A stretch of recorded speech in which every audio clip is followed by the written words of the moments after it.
आप सब कैसे हैं। आप सबको स्वागत है मेरी वीडियो में। तो आप लोग जरूर कमेंट में बताइए कि आप सब कैसे हैं। चलिए, मुझे आशा है पूरा कि आप सब बहुत अच्छे होंगे, जहाँ भी होंगे स्वस्थ होंगे, मस्त होंगे, अपने अपने काम में व्यस्त होंगे। और मैं भी आप सबके सामने हूँ, मैं भी स्वस्थ हूँ, मस्त हूँ, अपने काम में व्यस्त हूँ। तो चलिए, अच्छी बात है, कमेंट में जरूर बताइएगा आप लोग। तो चलिए, सुबह का खाना पीना हो गया आप लोगों को, तो चलिए कमेंट में जरूर बताइएगा। तो ठीक है, इसी बात पे एक मैं आप लोगों को सुना दूँ, क्या बोलते हैं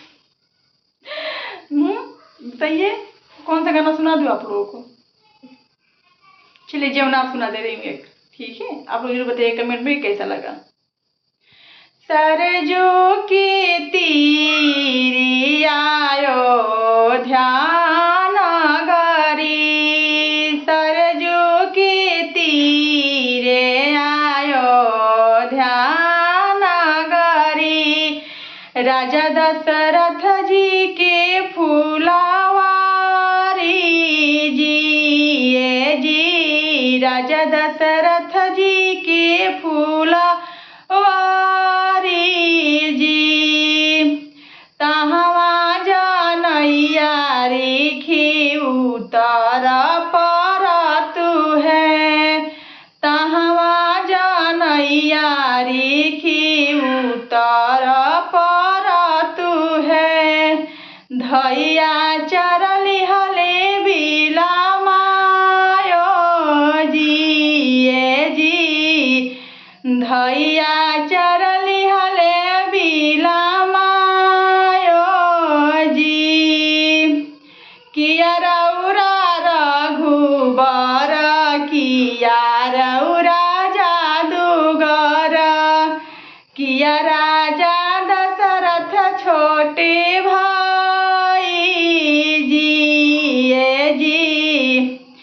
किया राजा दशरथ छोटे भाई जी, नहीं हम रघुबर, नहीं हम जादूगर, नहीं राजा दशरथ छोटे भाई जी,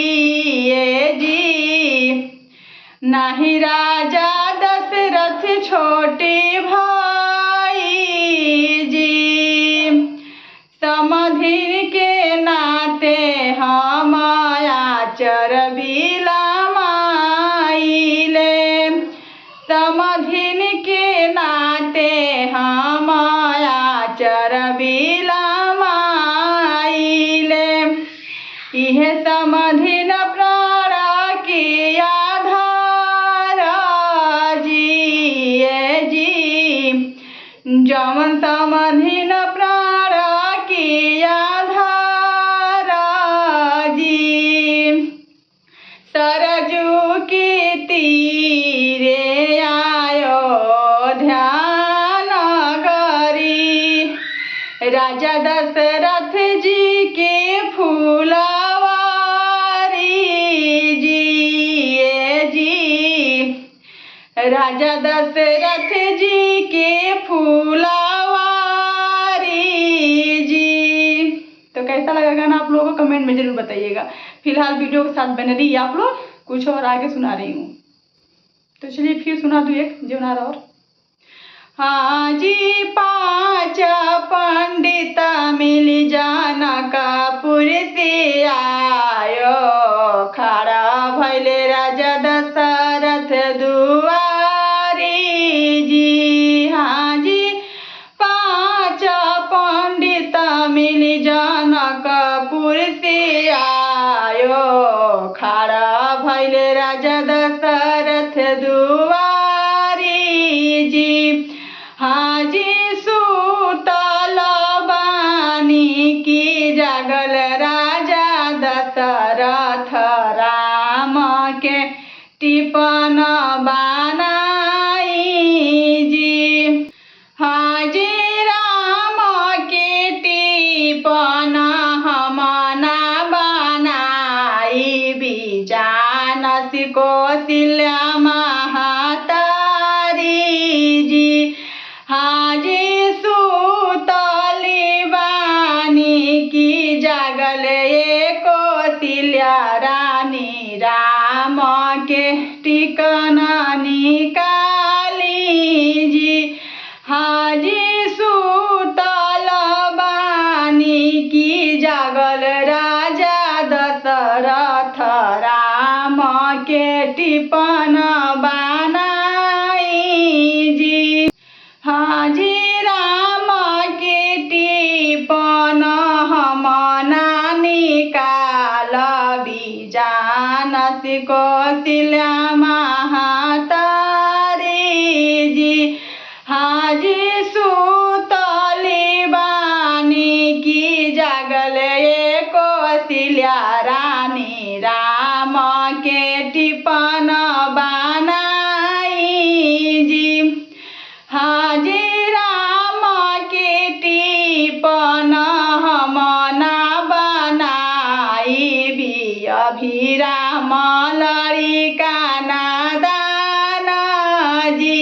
हाजी राम के टिपन हम ना बनाई भी अभिराम लड़िका नादान जी। हाजी खटर खटर पाँव जनकपुर में पड़ेला आ गईले राम चारो भाई जी। हाजी पौआ पखारेले नौआ से बरिया बैठेले राम चारो भाई जी। हाजी पौआ पखारेले नौआ से बरिया बैठेले राम चारो भाई जी। हाजी राम जेवेले लक्ष्मण हाथ सको चले पड़ेला माता जी के गारी जी। हाजी राम जेवेले लक्ष्मण हाथ सको चले पड़ेला माता जी के गारी जी।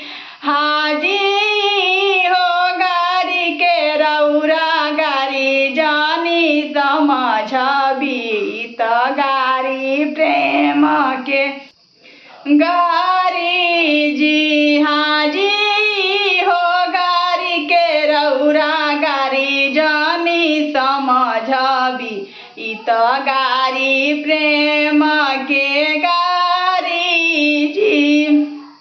तो दोस्तों कैसा लगा गाना जीवना ज़रूर बताइएगा आप लोग कमेंट में। और मेरा फुल वीडियो देखिए, आप लोग वीडियो देखना ना भूलें। बहुत मेहनत करते हैं वीडियो के पीछे, आप लोग प्यार दुलार दीजिए। और अभी तक सब्सक्राइब नहीं किए हैं आप लोग मेरे चैनल को तो सब्सक्राइब कर लीजिए प्लीज़। आप लोग मैं बहुत रिक्वेस्ट कर रही हूँ आप लोगों से, सब्सक्राइब कर लीजिए। और वीडियो को आप लोग ज़्यादा से ज़्यादा देखिए, पूरा फुल वीडियो देखिए और सपोर्ट कीजिए, ढेर सारा प्यार दुलार दीजिए। और इसके आगे जो भी कुछ है मैं फिर सुनाऊंगी। आप लोग ऐसे कमेंट में बताइए कि कैसा लगा, अच्छा लगा नहीं लगा। तो अच्छा लगेगा तो मैं फिर आगे बहुत सारा सुनाऊंगी, जो गाना कहेंगे आप लोग वो सुनाऊंगी मैं। बस आप लोग ऐसे प्यार दुलार देते रहिएगा, वीडियो को आगे बढ़ाइए, चैनल को आगे बढ़ाइए। और इस वीडियो को या इस चैनल को दुलार प्यार ज़्यादा दीजिए, आप लोग सपोर्ट कीजिए।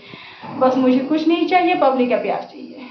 आप सब अपना प्यार बनाए रखिए मेरे ऊपर, बस वही सब कुछ है मेरे लिए और कुछ नहीं।